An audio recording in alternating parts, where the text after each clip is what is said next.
seorang narapidana yang dijatuhkan hukuman mati, pura-pura sakit lalu kabur dari tahanan. Pihak kepolisian mengerahkan seluruh upaya untuk menangkapnya. Namanya Keiichi Kaburagi. Saat terjadi pembunuhan keji terhadap satu keluarga di Higashimurayama, ia berada di TKP sambil memegang pisau sabit yang berlumuran darah. Kini sudah 4 bulan semenjak Keiichi diburon. Penyamaran pertama, dia menjadi tukang bangunan di kota Osaka. Orang-orang memanggilnya Benzo. Hari itu, di lokasi proyek terjadi kecelakaan. Salah seorang rekannya bernama Kazuya mengalami cedera di kaki. Perusahaan borongan tak mau cover biaya pengobatannya. Secara hukum, Kazuya berhak mendapat santunan yang sepadan. Oleh karena itu, Benzo bantu ngomong ke manajer. Meskipun kena hajar, pada akhirnya berhasil mendapat sedikit uang santunan. Benzo memberikan uang tersebut kepada Kazuya. Si kawan terharu, belum pernah dia bertemu orang setulus ini. Tak lama setelah itu, penyamaran pun terbongkar. Keiichi terpaksa kabur. Beberapa bulan pun berlalu.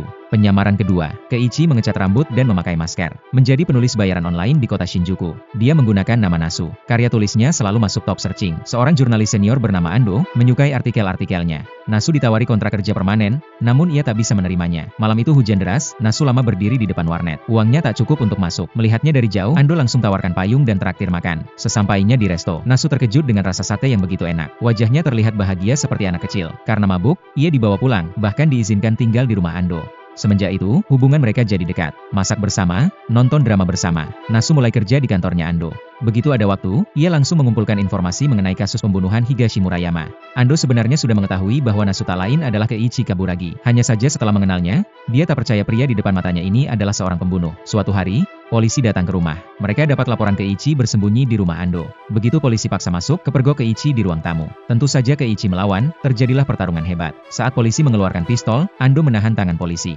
Lalu berteriak menyuruh Keiichi cepat pergi. Melompat balkon, jatuh di atas mobil, kemudian loncat sungai. Lagi-lagi Keiichi lolos. Beberapa bulan kemudian, penyamaran ketiga, di kota Nagano, Keiichi bekerja sebagai perawat lansia. Ia biasa dipanggil Sakurai, dikenal baik sebagai pria yang ramah dan lembut. Ia bertugas merawat seorang lansia bernama Yoshiko, yang tak lain adalah saksi hidup kasus pembunuhan Higashimurayama. Begini kejadian sebenarnya.